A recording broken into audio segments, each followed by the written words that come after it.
All right, hey, my friends, and welcome to today's episode where we're going to talk about how to implement ACT or acceptance commitment therapy with intrusive thoughts. And I want to really go into ACT, intrusive thoughts, and how to properly implement this framework, especially if you're looking to recover from OCD and intrusive thoughts. So, for those of you that don't know me real quick, my name is Matt Codde. I'm a licensed clinical social worker and the founder of Restored Minds. And if you are looking for help on your journey to recovery and taking your life back from this OCD and anxiety loop, I have some links down in the notes for you to check out with some great resources available to you over at restoredminds.com, or you can head over to restoredminds.com as well and start exploring as well. And if you benefit from the show, please help us out real quick by liking and subscribing. It does make a difference. It takes 2 seconds and it really helps, and I appreciate it greatly. So let's go ahead and dive in. When it comes to ACT and intrusive thoughts, one of the big discrepancies I see happen with people that are struggling with intrusive thoughts is they try to use a framework to get what they want to happen out of it. And so when someone's experiencing intrusive thoughts, a lot of anxiety, what they try to do is they learn ACT and they try to use ACT to get rid of the thoughts and the anxiety, when really that's not what ACT is designed to do. And then they say, come to the conclusion that ACT didn't work for me, or it doesn't work, or, so on and so forth. Now, ACT, or acceptance and commitment therapy, is really, about these 6 foundational pillars, right, that we use to incorporate, to really gain psychological flexibility is the goal of ACT. It's not to get rid of an experience you don't want. The paradox of OCD and anxiety and intrusive thoughts is that because you're resistant to the experience of the intrusive thought or of the anxious feeling, that paradoxically is what perpetuates it. So the more you don't want to think a certain thought, and the more you try not to think a certain thought, the more you try not to have that thought in your conscious awareness, the more you experience it. And same with anxiety. The more you try to push the anxiety away, to not feel it, to not experience it, the more you experience it. And that's that white bear effect, or the ironic process that Dr. Daniel Wegner talks about in his book. So with ACT, well, we're talking about the 6 pillars of acceptance of the present moment, again, self as context, cognitive diffusion, and then value-based decisions, right? Or committed action based off value-based decisions. What we're doing is we're implementing all these at the same time to maintain psychological flexibilities with the natural ebbs and flows of life. And generally what I mean the natural ebbs and flows of life, we're usually talking about our own emotional state.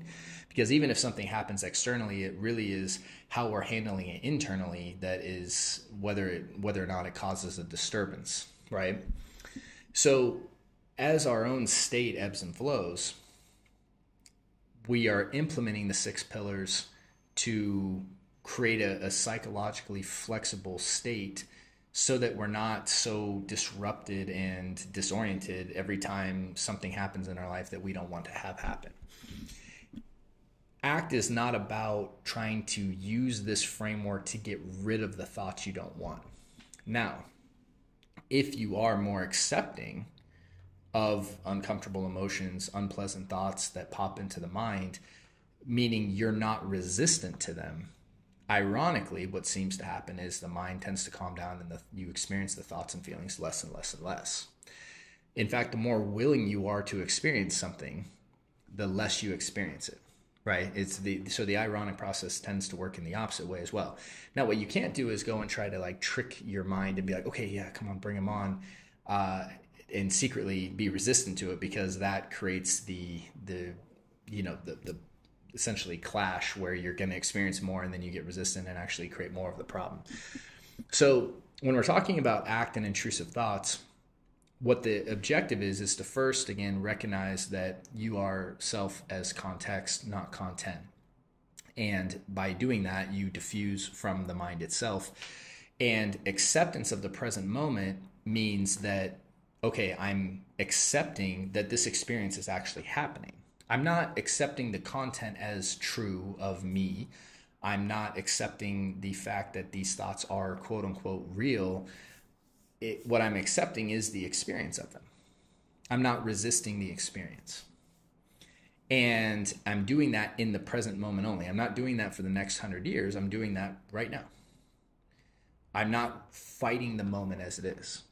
And then I'm committing to taking value-based action in my life. So when you're having intrusive thoughts, a lot of times there's this corresponding anxiety, stress, pressure, uncomfortable sensations in the body. And so what ACT is about interacting with these experiences in a way that doesn't create resistance that paradoxically perpetuates them. In many ways, ACT and ERP are very similar. You're preventing yourself from engaging in the behaviors that's creating the loop. ACT is merely a different framework of understanding it and is incorporating the idea of consciousness more, right? Understanding that self as context. And so when we're talking about intrusive thoughts, what we have to understand is we're not using ACT to get the result that you think you want. We're using ACT to create a paradigm shift. And that's a very different thing, and most people, even if they say they understand that, are still trying to use the tool to get what they want, which is, again, the absence of the thoughts and the feelings, and that is still from a place of resistance. So the reason that they struggle implementing the tools is not because the tools themselves and the frameworks themselves aren't helpful. It's because they're being used in a way that they're not designed to be used. And you're trying to get a result that's ultimately not what it's designed to do. And this is an issue of, it's not the hammer, it's the carpenter issue here, right?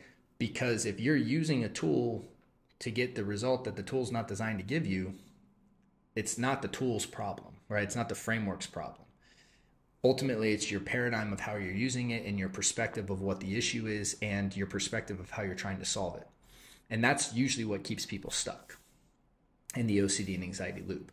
Now, I happen to believe ACT is a great framework, especially for transitioning out of exposure and response prevention. I actually don't think they should be juxtaposed as like two options. I think they complement each other well. I think a person first needs to get really good at actually learning to expose themselves to the feelings they don't want and the thoughts they don't want to experience. And then ACT is a great transitionary framework to continue on with that. And so you're not staying in this exposure-oriented place. I mean, that's how I teach people in my own program, Taking Back Control, right? We cover all the tools, right? All the different ways of doing something. And we understand that each tool has its own place and time.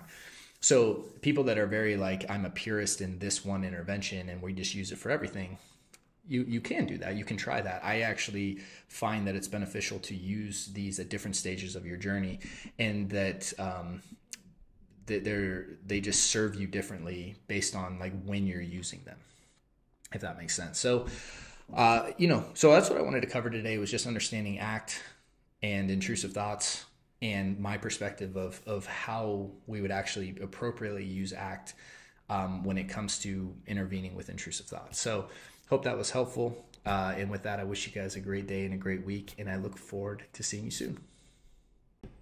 Hey there, thanks so much for watching that episode. If you found it helpful, we have some links to some other episodes that we think you might like as well. And if you're looking for help on your journey to recovery from fear, stress, and anxiety, either check out the links in the notes or head over to restoredminds.com. Thank you, and talk to you soon.